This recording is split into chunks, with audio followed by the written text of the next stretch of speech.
We've talked about a lot of different things in the last 2 days.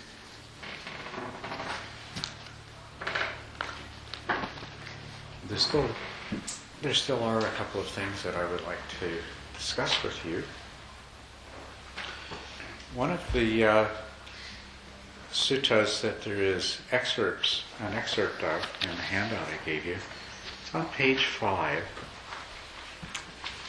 and that's called the Mahasatipatthana Sutra, or the Discourse on the Applications of Mindful Awareness.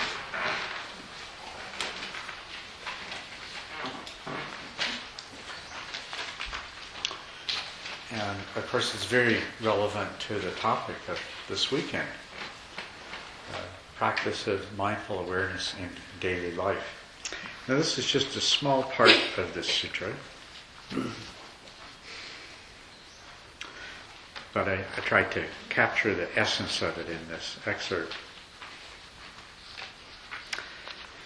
And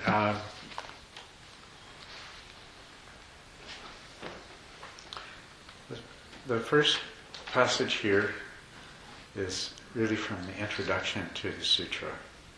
There is the direct path for the purification of beings, for the overcoming of sorrow and lamentation, for the destruction of suffering and grief, for reaching the right path for the attainment of nibbana, namely the 4 applications of mindful awareness.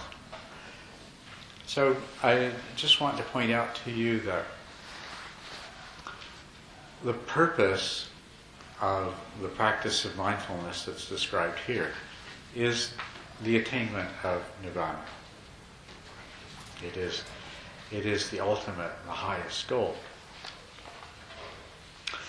And he's talking about how to practice mindful awareness with 4 different targets or applications or domains. The first one is the body, contemplating the body as an aggregate.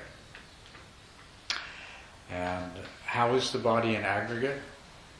Well, it's an aggregate of the 4 elements. It's also an aggregate of all of its different parts: skin, bone, blood, phlegm, and all of the other parts, teeth, hair, and so forth. It is also, from your subjective point of view, your body is the source of your experience of the world, all of the sensations that you experience. And of course, as an aggregate, every aggregate eventually disintegrates into its component parts, to its constituents. And so that's why being mindful of the body, it's also important to be mindful of the nature of the body as an aggregate, because it is the source of all of our experience and all of our sensation. We elevate our own body in our minds to a special status. And because the bodies of others are objects of desire and aversion, we also tend to regard bodies as something more entirely substantial than they really are. Bodies are aggregates. So a monk lives contemplating the body in its true nature as an aggregate, ardently with conscious awareness and clear comprehension, putting aside the desires and griefs of the world. So that's the first application, is awareness of the body, and awareness of the nature of the body, and also awareness of what the body means to us subjectively. It is the source of our contact, our knowledge of everything else of the world. Then the second application of mindfulness is to the contemplation of feelings as they are in themselves. And feelings here refers to feelings in the sense of that which is pleasant or unpleasant, or neither pleasant nor unpleasant. not referring to emotions, but rather to that quality of every experience. Every sensation you have is either pleasant, unpleasant, or neither. Every thought, every memory, every emotion, every experience of any kind that you have is either pleasant, unpleasant, or neutral. And here, the Buddha is suggesting that you be mindful of that. That when you smell a smell, that this is pleasant, or this is unpleasant. When your eyes rest on something, they're resting on something that's pleasant or unpleasant or neither. Each sensory experience you have is accompanied by a mental experience. We identify what it is that we are feeling or hearing, smelling, tasting, seeing. And that also has a feeling associated with it. So we have the feelings that are associated directly with the sensations themselves. We also have the feelings that are associated with the mental components that arise from those feelings. From those sensations, I should say, not from those feelings. From those sensations. So for example, you hear a sound. And the sound may be pleasant or unpleasant. And then there's the recognition of what that sound is. And when you recognize the source of that sound, it may be something you like or something you dislike. So once again, you have a different kind of feeling that's downstream of the first one. The first is associated with a sensation, and the second is associated with your mental recognition of it. And these come very quickly right after each other. And so, if you practice mindfulness, though, you can become aware of these feelings, even though different kinds of feelings come very closely following one after another. The third aspect of this practice, the third application of mindful awareness, is to the mental states of the mind. And so what he's asking you to look at here is this mind characterized by greed, by aversion, by dullness, by agitation, by clarity? Is it a focused mind? Is it a joyful mind? Is it a sad mind? Many of the things that we would call emotions are what are being referred to here as mental states. What is the state of your mind? And one of the things I'll point out to you is that these are connected. Okay? So, you have sensations, and then you have a conscious awareness of things that comes from identifying the source of those sensations. And those sensations and that the things that we perceive, sensations and perceptions, are accompanied by feelings of pleasant and unpleasant. And this is what determines your mood very often. If you have a number of pleasant experiences, then the mood of your mind may be joyful or happy. If you have unpleasant experiences, it may be in a different state. Also, you have an experience, it's associated with pleasure, it can cause the arising of desire. You want more of the object that you perceive as being the source of that pleasure. Or, conversely, you have an experience and it's associated with unpleasant feeling. And so your reaction is to have aversion, to want that not to be present or not to continue.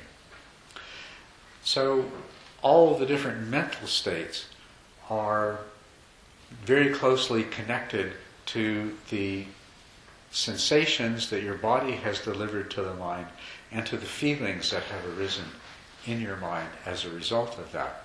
They help to create the mental state. Now it also goes the other way. When you're in a joyful mental state, what are the experiences that your attention goes to? When you're in a joyful state, You notice the things that are beautiful. You notice the things that are pleasant. You tend to ignore the things that are not so nice. When you're in a sad state of mind, you notice the things that are painful. You notice the things that are ugly. And you have an experience of those things. The feeling that arises from what you direct your attention towards is going to be accordingly pleasant or unpleasant, and it will reinforce the state of your mind. So these are working together constantly. You know that. The experiences you have determine the state of your mind, and the state of your mind determines the experiences you have. And it's an ongoing process like this. The fourth application of mindfulness is to the reality that you're experiencing moment by moment. And the important thing is to recognize the role that your mind plays in constructing that reality. That whatever you're experiencing in this moment is not what it appears to be in and of itself from its own side. What you're experiencing in this moment is a product of the activities of your own mind. Your mind has chosen to attend to certain experiences rather than others. Those experiences are pleasant or unpleasant. You have associations from your past experiences, your past karma. And that determines also the nature of what you perceive and how you perceive it, whether you perceive it as pleasant or unpleasant. So the result is that in every moment we are living in a reality that is not self-existently real, but rather is the product of the activity of our own mind. And this is what the Buddha is asking you to practice mindful awareness of. So that's what this practice is about. Now it's an interesting thing. This sutra begins with a description of entering into the meditative state. In the very beginning of it, he says that gone to the forest or the foot of a tree or another quiet place, an abandoned building, that the bhikkhu, the person, will sit down, cross his legs, place his mindfulness before him, and mindfully he breathes in, mindfully he breathes out. And so he describes the process of developing concentration and awareness. When he breathes in a long breath, he knows he breathes in a long breath. When he breathes out a long breath, he knows he breathes out a long breath.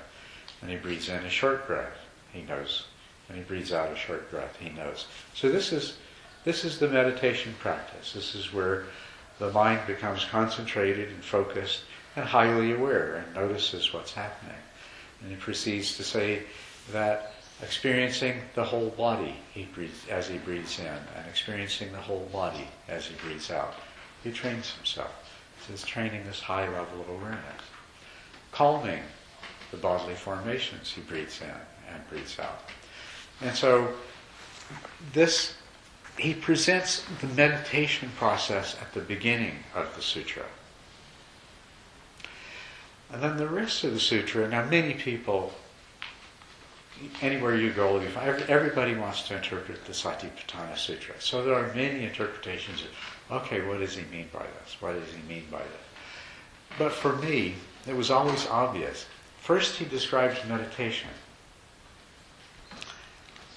And then he goes on to describe these other things, which to me are so obviously the mindfulness practice of everything else that is going on in your life. So meditation supports this mindfulness practice of other things.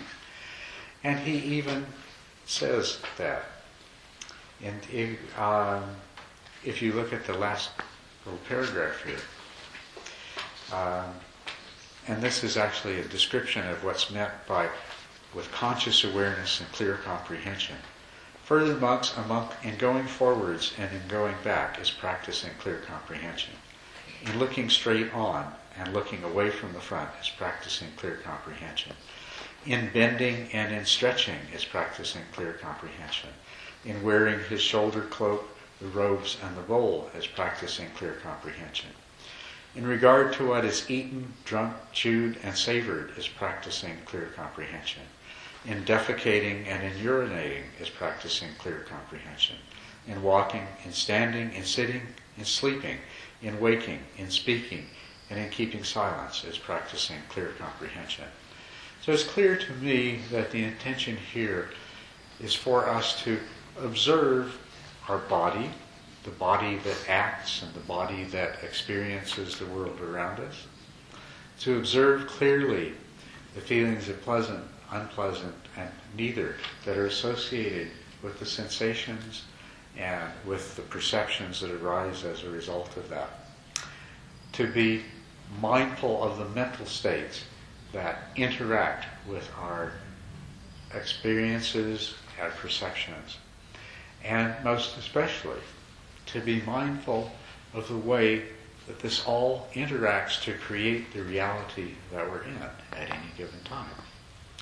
And it is in this way that practicing these applications of mindfulness in your daily life,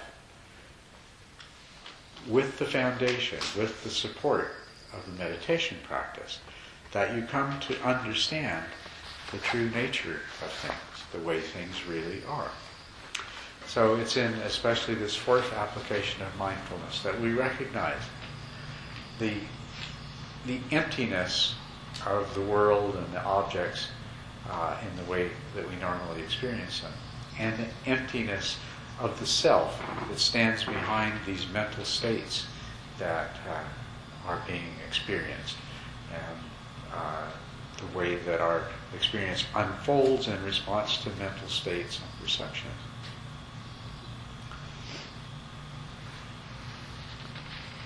Another thing that is very interesting about his instructions here, just above the paragraph I read, are some lines, and these are repeated over and over again throughout this sutra.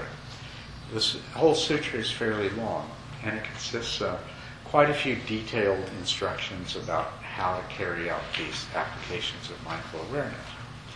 And the interesting thing is that after each of these detailed sets of instructions, he says the same thing.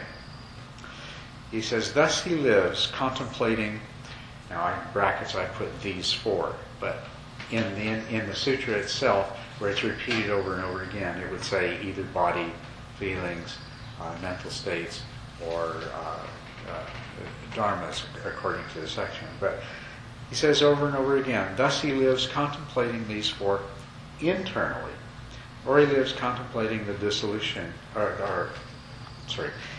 internally, or he lives contemplating these four externally, or he lives contemplating these four internally and externally. Now, anything that he repeats so often throughout the sutra must have some great significance, right? So what do you suppose this means to practice this mindful awareness internally and externally, and both internally and externally?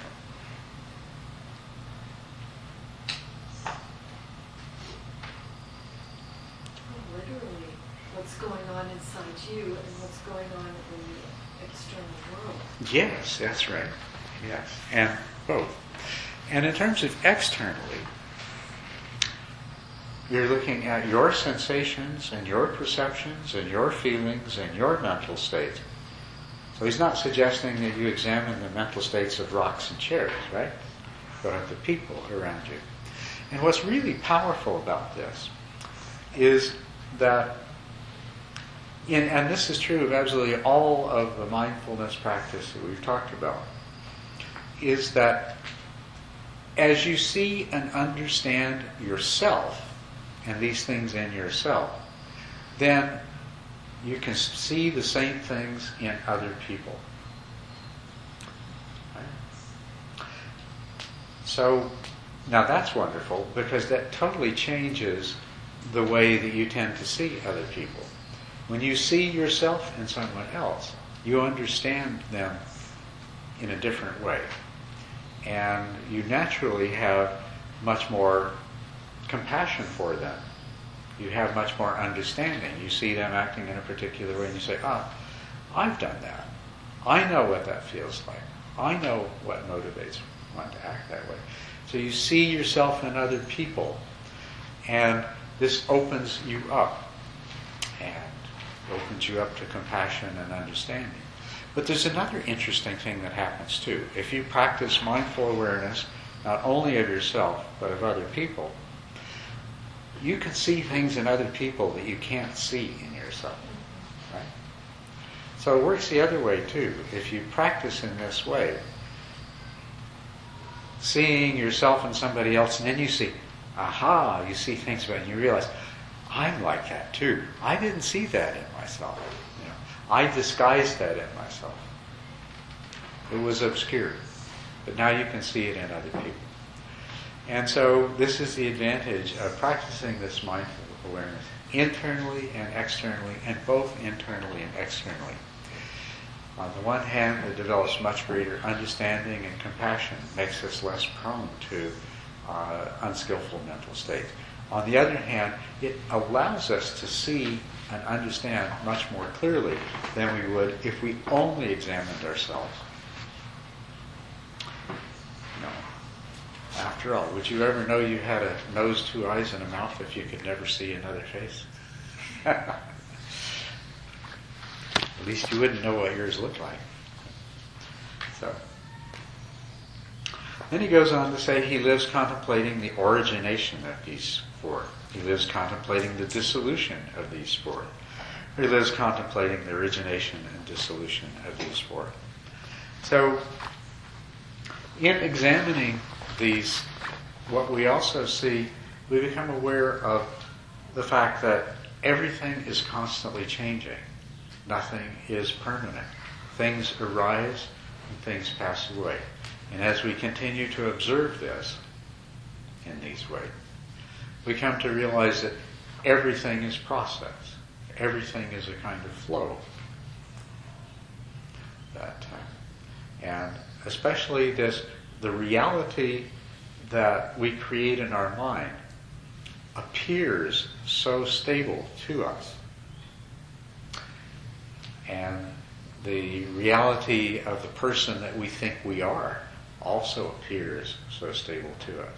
But if we do this practice, we see that everything is continuously changing. Everything is in a state of flow. And when we look inside ourselves, we see the same thing, that there is no permanent abiding self. There is this process. The 5 aggregates are continually undergoing flux and change, and no 2 moments are ever the same. And we see that, aha, this that I am is not a thing, not a permanent enduring substance, but rather an ongoing flowing process. The existence of these 4 is established in his conscious awareness to the extent that is necessary to further increase his knowledge and understanding. He lives independent and does not cling to the things of the world. What does that say to you?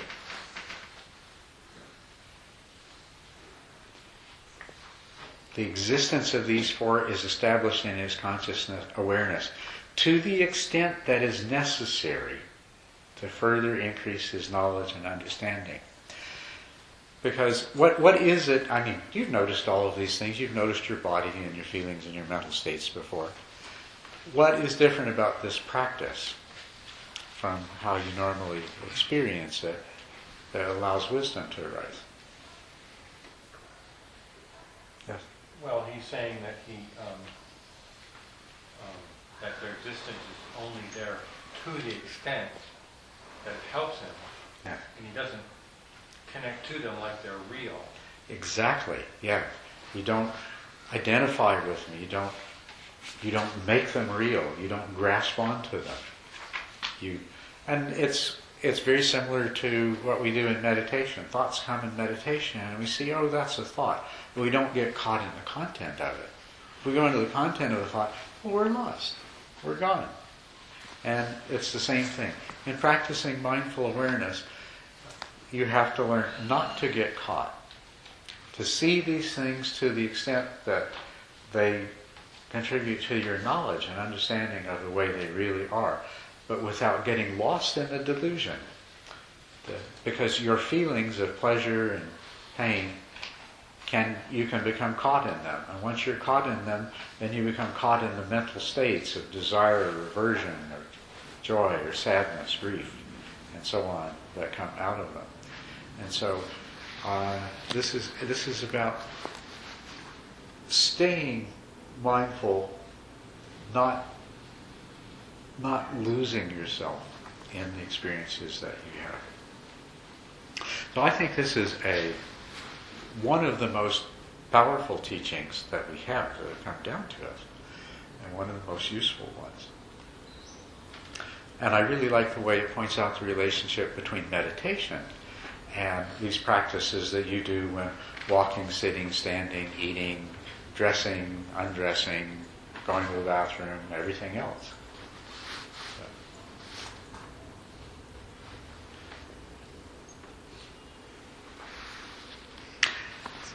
Any thoughts on this? Yes. I want to interpret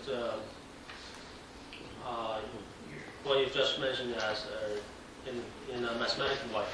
In a mathematical way, okay. Yeah. It's like an iterator.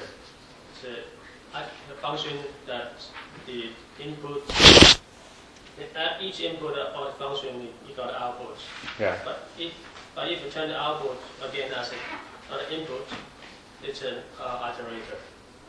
So when it run this function many times, it's for iteration. Yes. So our sensory image can be regarded as an input of function, Yes. our mental state. Yeah. And for each input of sensory information, we got an output. Yeah. So we can make it a happy experience according to our standard of mental knowledge, something. And you can make it a sad experience according to your limits of your knowledge or your, you can say your wisdom, something. Yes. Right.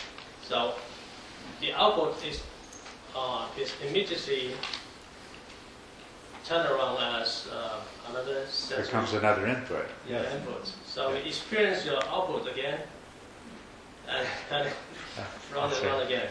So if you have an appropriate mental state, you get actually every input as a negative output, and then experience it again and again. So if after some many iterations, you got totally angry or frustrated. And if you choose to be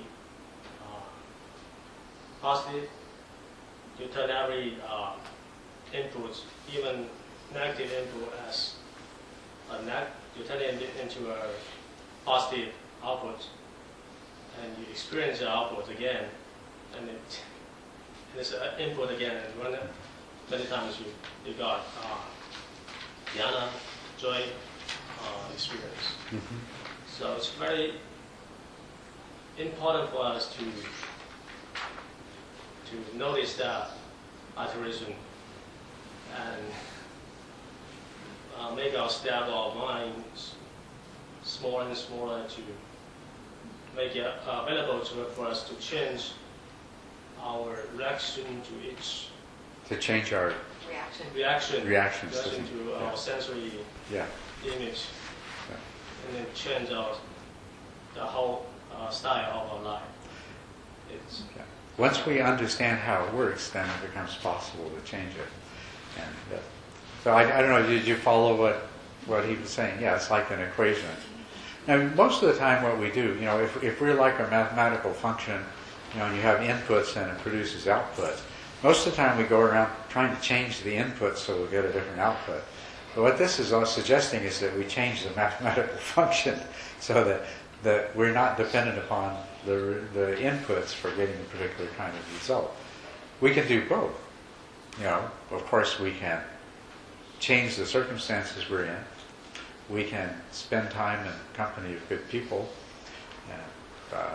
And if we live in the right way, we'll have a lot of good inputs. If you are a virtuous person, if you are honest, you don't engage in divisive speech or harmful speech or gossip, if you don't take things, if you're generous, if you're loving, if you're patient, if you don't get angry, then you're going to get lots of good input. So you can change the input in that way. But there's also that other part that no matter, you can't ultimately control all of your input. You're going to get some input, put it this way, no matter how much good karma you make for yourself, sooner or later you're going to harvest some bad karma. So this is where being able to change what happens with that comes into it. Change the function. So even though you get some not so good input, you don't have to be stuck with bad output. And this concept is very new. It's actually developed as late as 1975. It's about the theory of fractal in chaos, the butterfly effect. Yeah. Use this iteration, you can see a very, very rich behavior of the function. Recently, I do a project to show that the concept of fractal to periodic behavior to chaos. A simple function, a quadratic function, everybody knows in this middle school. That simple function, you can get a very extremely rich behavior from stability to zero, stability to a certain level, and then you got bifurcation.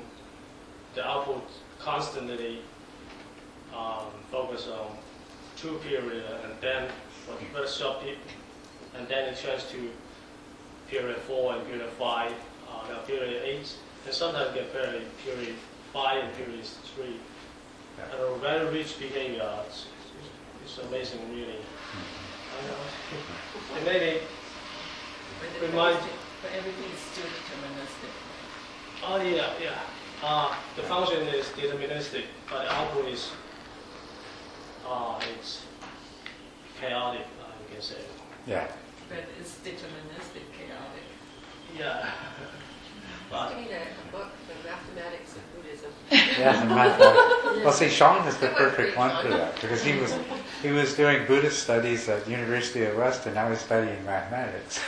Yeah, great book. So you can do the mathematics of Buddhism.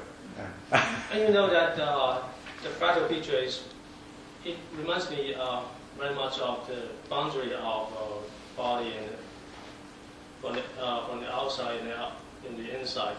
The boundary is blurred. You cannot tell. It reminds me very much of the concept of boundary of body and the outside. In meditation, you cannot tell what is the sense of touch happen. Where's the boundary of sensory information? It's really hard to tell, and it made me very. It's very similar to that picture of fractal. If you go into internet, you can do some picture of fractal. The boundary is very complicated, very beautiful, and if you go into infinitely detail, there's always you cannot tell what is inside and outside. Very, very difficult. But if you reach up to a large distance, yeah, there's outside, there's inside.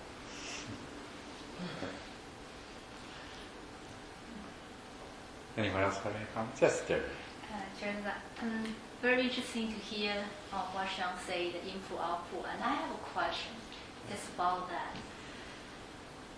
I see that when he mentioned that input-output and output become input, and I see the daily life a lot, why the situation from Deborah is this way. Input and we add output and get into the emotion and be input again and become samsara, just that way. And I'm wondering that for Dharma practice be more enlightened, is the input and output and no circle back to input, is that the way, or just pretty much just see the process and then go and that, or we deliberately turn out the output be quote unquote positive or wholesome and come back? We do deliberately do that, or we just input and output and go? You're talking about what? You're talking about how a the Buddha... The Dharma practice. The Dharma practice. Because I see that if output creating input and all the things, just exactly samsara, a circle and circle. But we say the Dharma practice is stop this kind of circle, that's right? So does that mean is we input in and we output and don't allow the output and come back to the input, or we turn off? I don't know. I just curious. What's the Dharma practice for? Well, there's two levels to this Dharma practice, and one, the important one that we have to spend a lot of time in the beginning, is what you might. It's where we're still in the realm of samsara, and the inputs and outputs, they're like samsara, the wheel going on and on.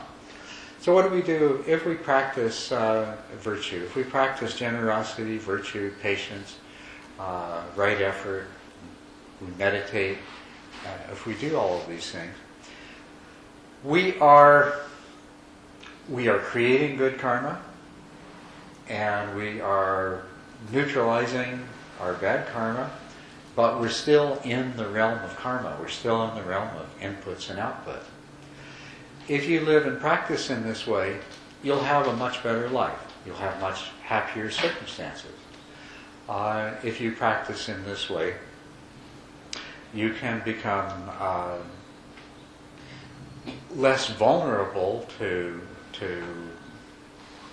shattering disappointments and pain and things like this, because you have the Dharma to fall back on. But you're not enlightened. But what we're talking about, the second level of the Dharma practice, is you actually step right out of this entire process. But what you have to do first, you have to practice in such a way that you prepare yourself so that you can make this transcendent leap. You have to get yourself ready. And you don't know when it's going to happen, so you just keep on making yourself more and more ready until it does. Enlightenment's an accident, so you keep making yourself more and more accident-prone. So you keep on getting yourself ready. You keep on practicing mindfulness. You keep on practicing meditation. And your life will get better and better, and your karma will get better and better. But the truth is that, you're still on the wheel. You haven't gotten off of the wheel yet. The other important thing that's happening on this is you're not just making good karma, and you're not just having a better life because you've become a better person. The other really important thing that's coming out of this mindfulness practice is you're coming to understand the way things really are. And it's that understanding, it's from that understanding that you're going to make the step. That's what's so important. In the process of doing this, in the process of following this 4 applications of mindfulness, you come to see clearer, more and more clearly all the time, how the world you live in is a creation of your own mind, and how the self that you think you are is just another creation of your own mind, and that neither has any existence outside of your mind. And that's really important. Think about this. We all know the story about, there's a rope on the ground, but you see it and you think it's a snake, right? And we can relate to that. You can imagine that. Imagine that right now, that you're going for a walk over here and you look down and you see a snake on the ground in front of you. Because that's how you experience the illusion. You see a snake. At what point are you capable of knowing that it's not a snake? Now, some things could happen. You could think to yourself, there's not supposed to be any snakes around here. Or you could think to yourself, I know all about snakes, and I've never read or heard about a snake that is that color. Or you could think to yourself, snakes don't lay on the ground like that. They coil up, or they... All that is thinking, but you're still believing, it's a snake. But some part of your mind goes, well, there's something wrong there. That doesn't really totally fit the description of a snake. You don't know really that it's not a snake until you see it as something else. When you see it as a rope, now it's not a snake anymore. You have to do the same thing.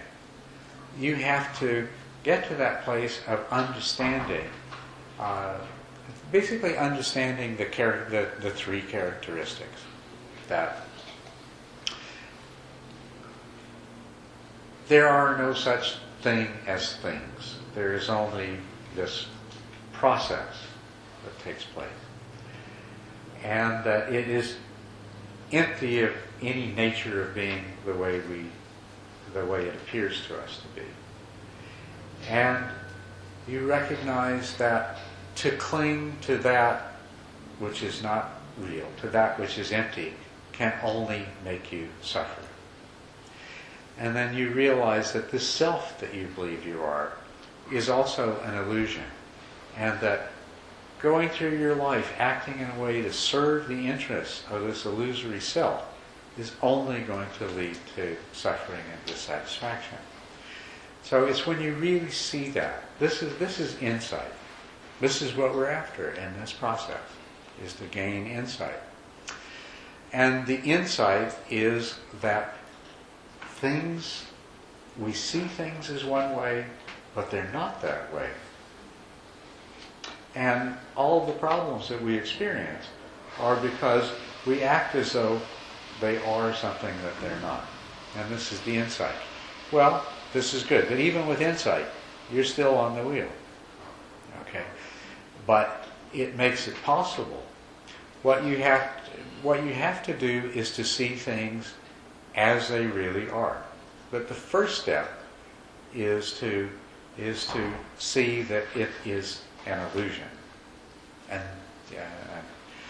so everything that we do helps to bring us to this place of understanding. But then the final step is this leap that goes completely beyond. Now, when you experience that transition, what changes? And this is what you're asking. What happens? Somebody gets enlightened, and they still go around in the world doing things and producing results, right? But the difference is that if a person is truly enlightened, there is no self. All there is the five aggregates. And all there is cause and effect. And so, for you and I, we look and we see a Buddha walking through the world, talking, teaching, and doing things. What we see is those aggregates. And part of what happened as he became a Buddha is he worked on his mathematical function so that no matter what kind of inputs, the output is something that's beneficial. And those five aggregates only exist for the benefit of those beings that are still trapped in the illusion, in that illusion. But the Buddha is no longer a self and is no longer experiencing things as a separate entity. The Buddha has gone to suchness, to isness, to what is. The Buddha has gone to the reality that lies beyond the illusion. And so while we're still in the illusion, we'll still see the process of cause and effect happening in the same way. And the way we see it is that individuals are affected by things, and individuals do things. But this is not the perspective of suchness. This is not the perspective of ultimate reality. So, whereas the body and speech of the Buddha still function in the marketplace, the mind of the Buddha dwells in nirvana.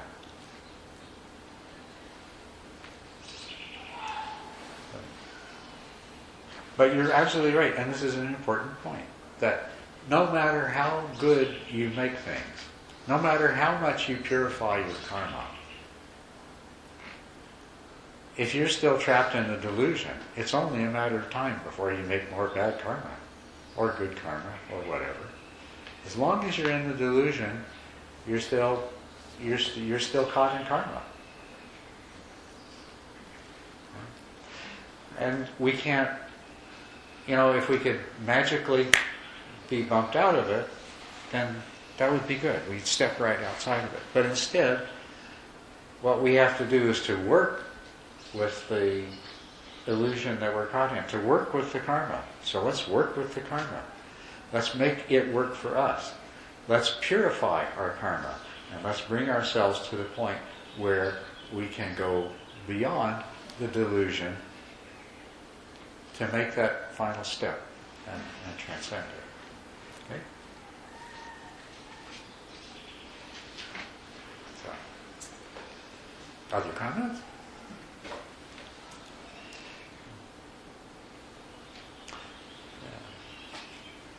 That is important to understand because, of course, especially if you start being successful in this practice, you might come to think that making good karma is really, making good karma and getting rid of all your bad karma that's all there is to it.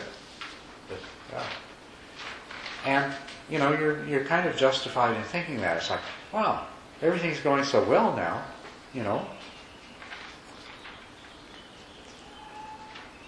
But the trouble is that everything that is due to causes and conditions is subject to change. Everything that's due to causes and conditions will pass away. So no matter what positive, beneficial state that you create for yourself, it's a state dependent upon causes and conditions. And when those causes and conditions are exhausted, that state will pass away. And in the meantime, everything you're doing is contributing new causes and conditions. And there is always the possibility that some of those are going to lead to an undesirable outcome.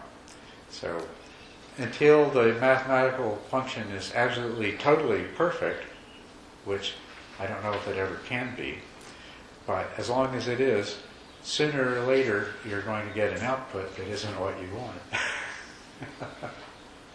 Going to be disappointing.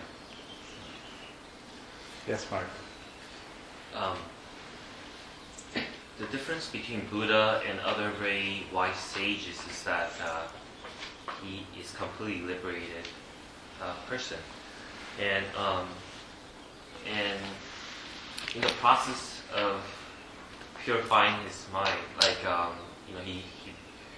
he gets into deeper and deeper states of concentration, and he still sees that this is still conditional and subject to aging and death. Yes, exactly. And but then how does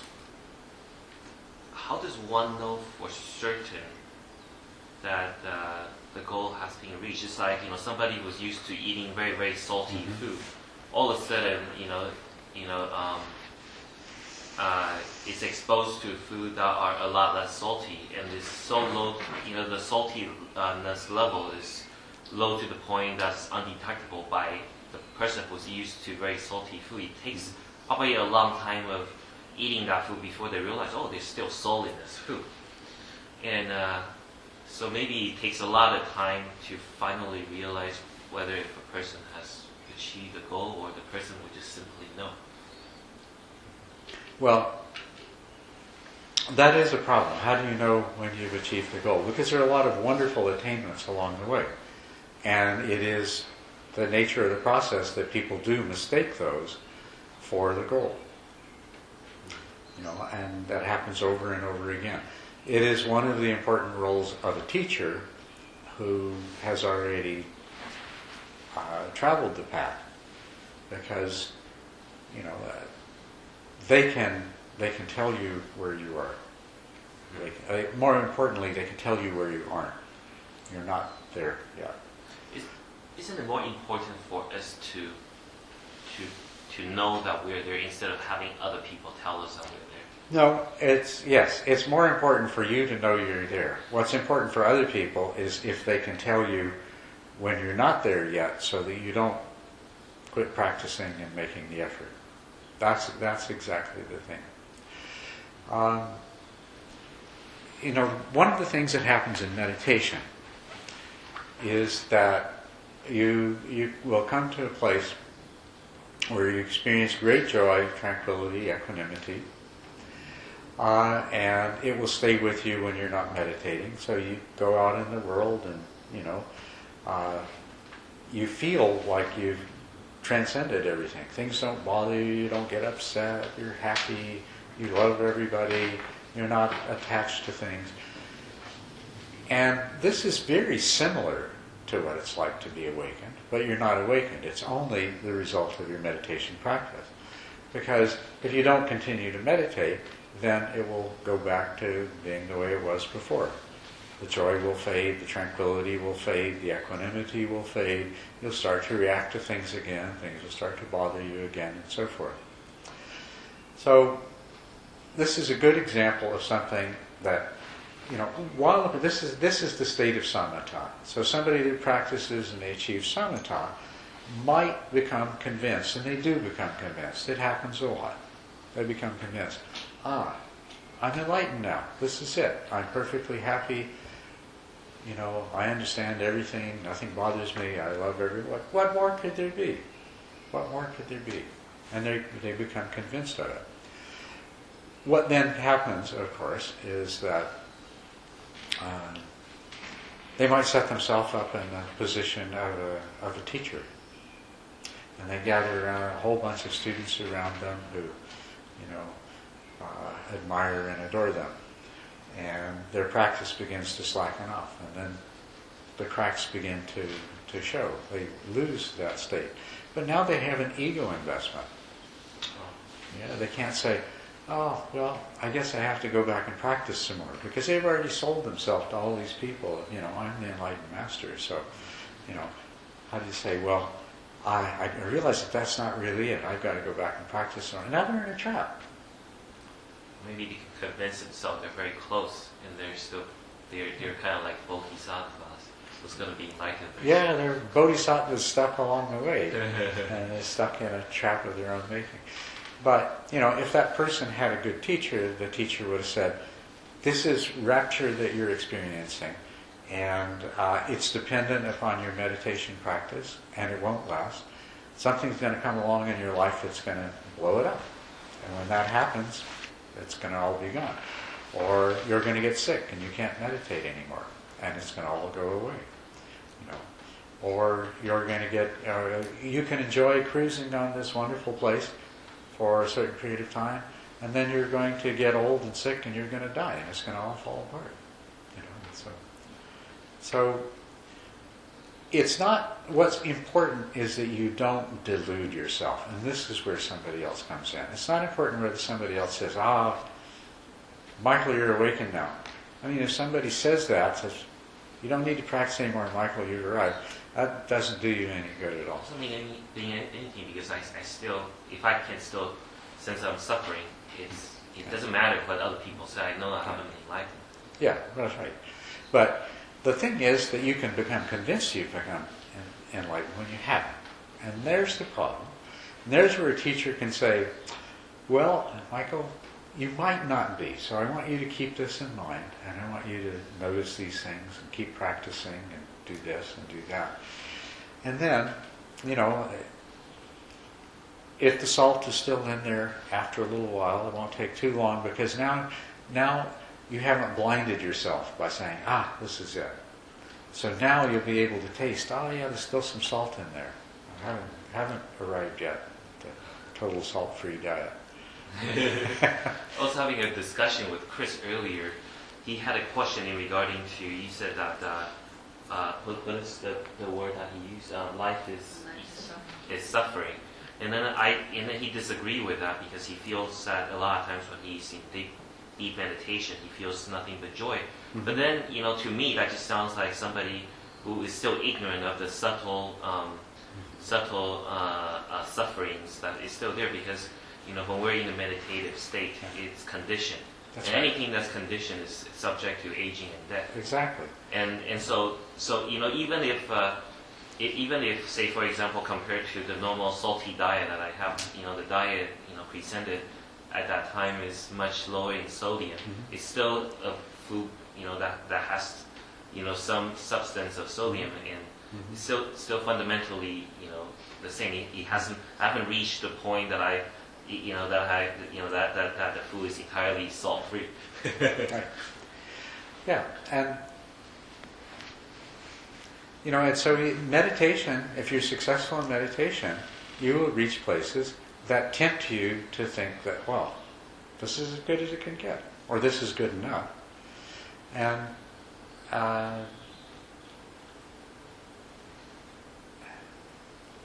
unless somebody tells you differently, that's exactly what you're going to think.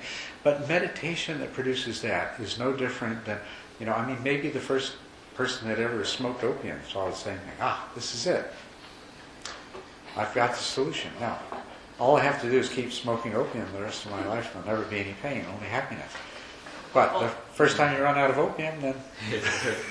So how does the Buddha know for sure that he's enlightened? How does the... Well, okay. Oh, did he knew for sure? Well, he knew for sure.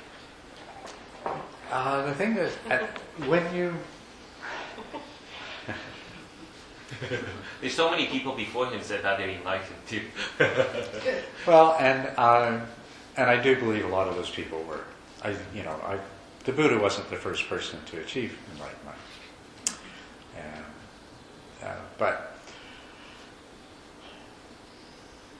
you have people that achieve enlightenment and know it, and you have people that haven't achieved enlightenment and don't know that they haven't.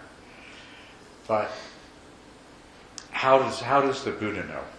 Well, let's put it in another problem is the realization of the way things really are, the experience we have of the emptiness of self and the emptiness of our mental projections. And the question can be asked, how do you know that that's real? How do you know that that's not just another mental projection? Because you've had a lot of really good mental projections along the way. So how do you know that's not another experience generated by your mind? And there's no simple answer to this question. But when you have that experience, it changes the way your mind works. And that's what's important about it. Not the experience that you had, and not even whether the experience you had was genuine or not. Did I have a genuine Magapala experience or not? Ultimately, that's not what's important. What's important is, did your mind change the way it works in such a way that you are now a stream enterer? And if we look at what the sutras say about that, nowhere in the sutras do you find the Buddha talking about enlightenment experiences, Magapala or Darsana Marga, these experiences. You have the Buddha talking about the person who is a stream enterer and the qualities they have, the defilements that they have overcome. That's what you find described. So in a way, this avoids the question of how do you know whether the enlightenment experience you had was real or not. It's real if you have become a person who manifests the characteristics of an enlightened being afterwards. That's as far as stream entry is concerned. The experience you have, though, it is an experience of nirvana. And the experience you have no doubt about the fact that it is completely and totally outside the realm of any other ordinary experience. Even though you may have had a mistaken idea about other experiences in the past, this time you know it's different. But you can't explain to somebody else how you know it's different. But that is one of the qualities of it. And a very sophisticated, clear-thinking person could present you with a very strong argument that, well, you can't really know that for sure. Because every experience you have goes through the filter of your mind. And so this is just one more experience. So how can you say that this is a direct experience of reality when, well, you can't counter that argument. But the experience itself leaves you convinced. But that's not what's important. What's important is the change that it produces in you. But the other thing is that as you progress on the path, become a stream enterer, and stream enterers do often slack off. It's like, wow, this is pretty good, Great. What I've attained, and they don't necessarily sustain their practice. They will go into a period of negligence. But, what will happen is eventually they'll realize that this is unsatisfactory. I'm still plagued by desire and aversion. I still experience suffering. It may be nothing like the suffering I used to have, but I still experience suffering.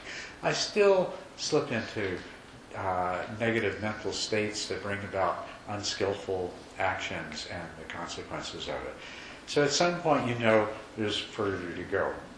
Then you reach the stage of the once returner or the non-returner, where you've either really diminished all craving or you've obliterated all sensory craving. And from that point, you absolutely, not only do you know with total certainty that the nirvana that you have experienced is genuine, but you also know with equal certainty that you have not yet reached the end of the goal. And I can't tell you what happens after that. Well, it seems like it's not easy to determine whether a person is a first parishioner or not, because a lot of people who are not first parishioners, they would display similar characteristics. So Yeah. It seems like the important thing is to reach the ultimate goal, to reach full enlightenment. It doesn't Exactly. matter if we have reached first parishioner or not. It's like whether it's kind of fruitless to debate and think about it. You just we should just aim for the highest possible goal. That's exactly right. It does not matter, because until you have attained Buddhahood, you haven't completed the path. And it doesn't matter where you are on. Well, there are certain respects in which it does matter, but I mean in terms of that, until you've achieved the final goal, then you have nothing to do but to keep working towards the final goal. And if you think you're a stream entrant and you're not, it doesn't matter that much as long as you keep practicing. It only matters if you think you're a stream entrant and you start slacking up. Yeah, it could be actually bad if somebody realizes you're a stream enterer, they'll probably start to slack off. Well, there is a temporary period where some people, when they achieve stream entry, it just fires them up, and they practice the Dharma 100 times more diligently than ever before. But there's others that say, well, okay, time to take a little vacation and enjoy all this, the fruits of my hard work. But the thing is that if they are, whether they're a stream enterer or not, in either case, they have not transcended suffering. And so sooner or later, they're going to come to the point where they say, it's time to get back into the practice again. So, yeah. Yes? The other part of Chris's question is that I think he needs some clarification, because when it said life is dukkha, it could be perceived as all of life is dukkha, like 100% of it is dukkha. But he wants to know that could it be just, is it mostly dukkha? Like, is it 95% dukkha but 5% pleasure? And then when you practice, so then the percentage of the joy gets increased, so then maybe you have 40% happiness and 60% dukkha, and then you progress until you get enlightened, then it's 100% happiness and 0 dukkha. When you're enlightened, it's 0 dukkha. Yes, when you're enlightened, it is 0 dukkha. But before that, it all depends on how you measure it. So if you take your own life, you have a pretty good life. Let's take a piece of your life. Let's take the last month. And you say, well, sometimes I was happy and sometimes I was unhappy and sometimes I'm not so sure whether I was happy or unhappy. Right? And of course, times when I was really, really happy and times when I was really, really unhappy. And times when I was sort of happy, times I was sort of unhappy. So how do you turn that into 75%, 25, 65%, 35%, things like that? It's a little bit difficult. The other thing is you look at it in smaller chunks. You say, okay, well, let's look at this time last Sunday when, from 6:37 to 8:19 p.m., I thought I was really, really happy. And you examine that closely. And you find that it wasn't all dukkha free.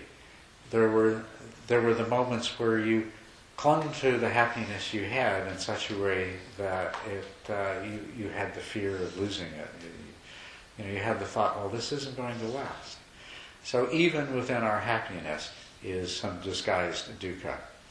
And ultimately, even if you have 10 minutes of pure bliss, the entire 10 minutes is dukkha in the sense that it's not going to last. Right? So it depends on how we look at it.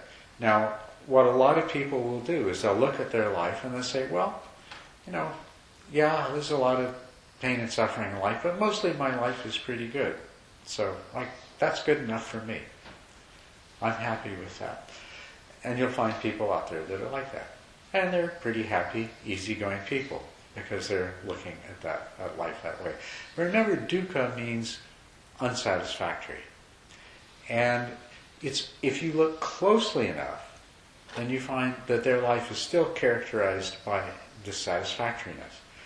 It's not really satisfactory when their child dies, or their spouse dies, or their parents die, things like that.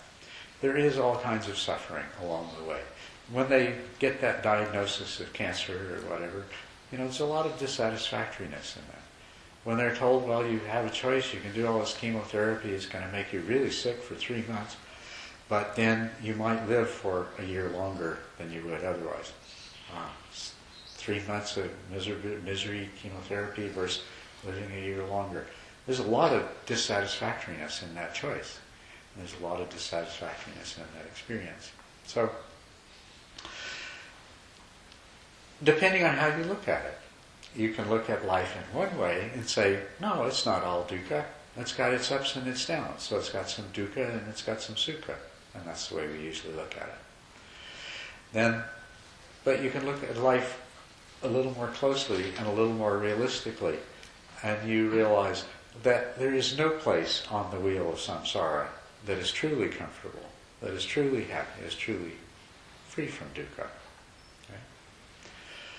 Okay? And whether or not you practice the Dharma and how diligently you practice the Dharma is going to be partly determined by how aware you are of that and how willing you are to accept it.